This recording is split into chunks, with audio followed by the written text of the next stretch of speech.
I never expected the throne room of an alien empire to be so quiet. You'd think a species that conquered half the Orion Arm would fill their palace with trumpets, booming voices, or at least some dramatic echoing footsteps. But no. The throne chamber of the Astral Dominion was silent, so silent it felt like sound itself had been outlawed. I stood at the center of a circular platform, surrounded by towering silver pillars that pulsed with a faint blue light like the heartbeat of the empire itself. And across from me, at the end of a long obsidian pathway, sat her, the Empress.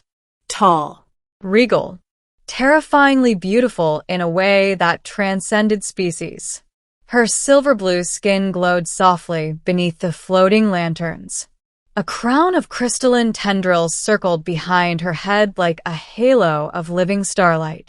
Her eyes, if you could call them that, were twin rings of pure violet energy, swirling like miniature galaxies. I had been brought here in chains. Now I stood alone, wrists freed but bruised, heart pounding, waiting for the judgment of a ruler who could vaporize stars with a command. Her voice drifted across the room, smooth as spilled moonlight. Humans stepped forward.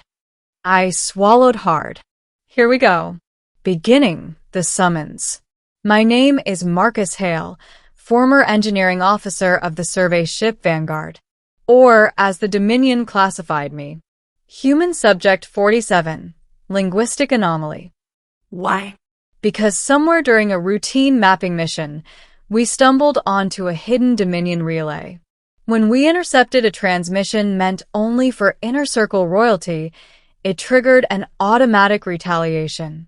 Most of my crew never made it back. I should have died with them. Instead, I was taken, dragged through hyperlanes to the Dominion's shining core world, Athyra, a planet of crystalline mountains, floating cities, and skies woven with streaks of liquid aurora.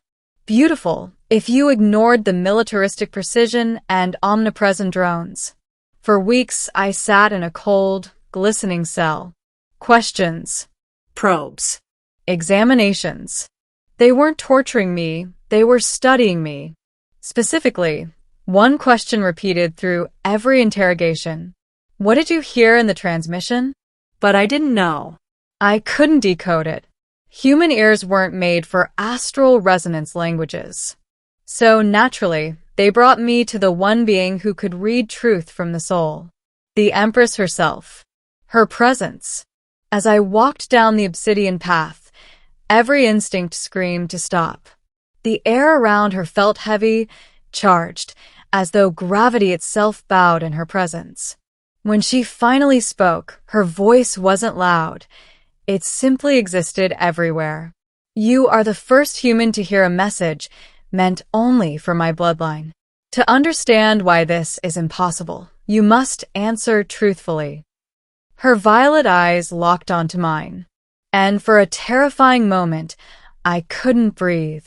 A warm pressure squeezed my mind, lightly, like a hand testing the surface of water. She was telepathic. Your species is noisy, she said, almost sounding bored. Your minds chatter like insects. But you, her head tilted. You're quiet. Unusually quiet. Thanks, I said weakly. A ghost of a smile touched her lips. You do not understand sarcasm in this context. No, I just never thought my mind would be reviewed by a cosmic monarch. This time, she laughed. Soft. Unexpected. Dangerous. The guard stiffened. No one made the Empress laugh. Step closer, Marcus Hale. When she spoke my name, the air pulsed. I stepped until I stood just a few feet from the throne, close enough to see the faint silver veins running beneath her skin, close enough to smell the crisp, clean scent of something like crushed starlight. Look into my eyes, she said. I hesitated. Her guards drew their weapons. I immediately obeyed. When our eyes met, something inside my head snapped open like a door I didn't know existed. The chamber disappeared. The world disappeared. I was standing inside a swirling violet void, a space made of memory, dream, and consciousness.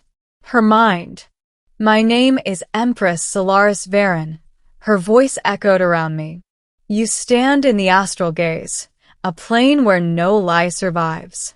Tell me what you heard. The truth was simple. I don't know. She studied me, her presence a vast glowing shape in the darkness. You heard something. Describe it. I tried to recall. All I remembered was a faint vibration, a flicker in the air, a whisper right before the console exploded. It felt like someone was calling out, but not in words. Her expression tightened. You are not lying, she said. Then something in her voice shifted, became colder. Good. Then the real question is one you must answer with your soul, not your mind. The void trembled. Prepare yourself, human. Middle, the forbidden question. Suddenly, we were back in the throne room, but everything looked different. The shadows around us deepened, the lantern light dimmed, and the air grew thick with power. The Empress rose from her throne.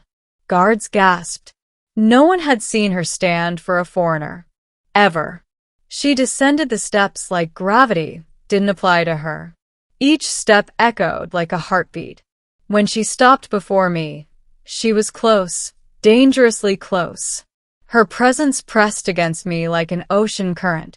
Her hand rose, hovering near my cheek, but not touching. Do not move. Her voice vibrated through my bones. Her eyes dimmed to a softer shade of violet. Marcus Hale, she whispered, I will ask you something that no human has ever been asked. Something that could bind or doom your species. My heart hammered. She leaned closer. And then, do you choose us? I blinked. What? Her eyes burned bright again. Do you choose my people? My empire? My fate? Do you choose me? The question rang through the chamber like a bell. Every guard froze. Every torch flickered. Even the pillars dimmed.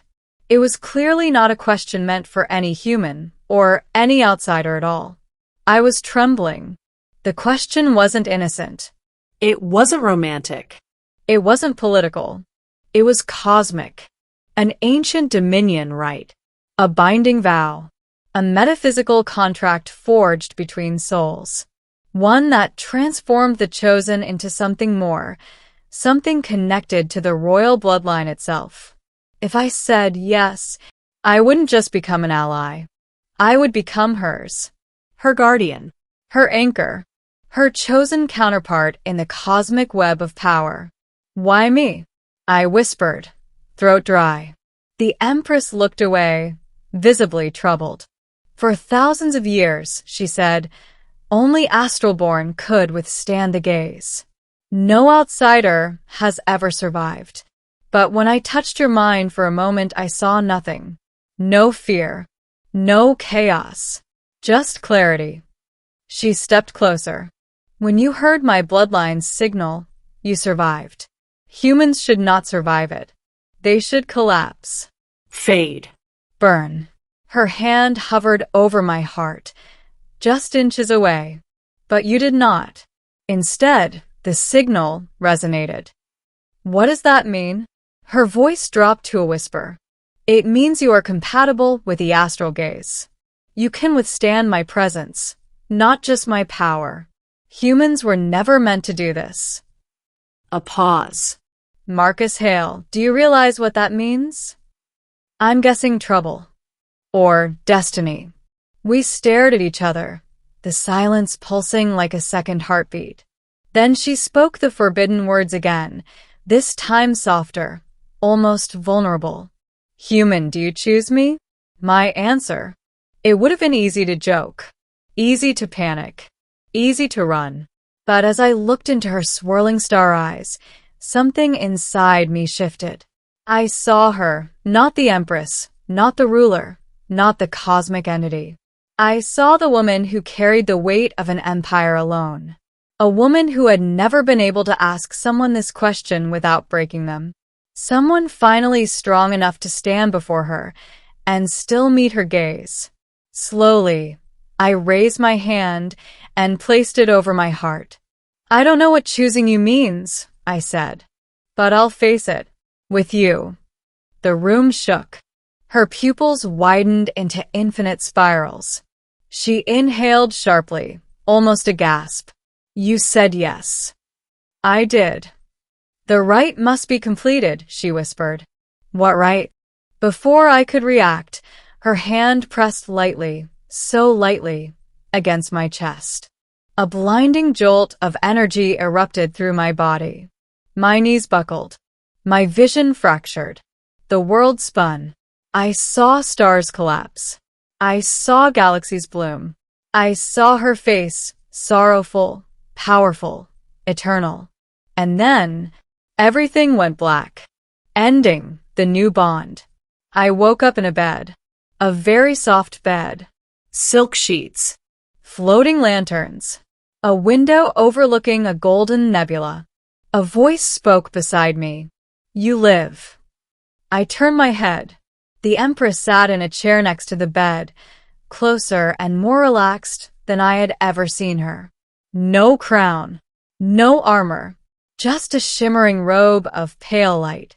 What happened? I croaked. The astral rite, she said simply. Our essences touched. Our fates aligned. You are now bound to the Dominion, not as a prisoner, but as a partner. A partner? Yes. She tilted her head. It is a sacred role. Trusted. Protected. Eternal. And if I had refused? Her eyes softened. I would have wiped your memory and sent you back to your world unharmed. Good to know. She smiled, a real, quiet smile. You humans are strange. Thanks. But also brave and curious and unexpectedly strong. She paused. You are the first being outside my lineage who did not break beneath my gaze. Well, I shrugged. You didn't make it easy. Her laugh was soft, warm, and dangerously captivating. No. I did not. For the first time, she reached out, and this time she touched my hand gently. Not a binding gesture. Not a cosmic rite. Just a touch. You chose me, she whispered. No human should have done that. And yet you did. Guess humans are full of surprises. Yes, she said, voice almost trembling. You are. The room dimmed. The nebula outside flickered with golden light. She stood. Rest now, Marcus Hale. When you wake, the Dominion will know your name. I swallowed. And you? I will be here, she said simply. For you chose me, and I chose you in return. Her glow faded into the night, leaving warmth in my chest where her hand had once touched. For the first time since being captured, I didn't feel afraid. I felt connected, changed, chosen, by an empress who could see into my soul and ask the one question no human should hear.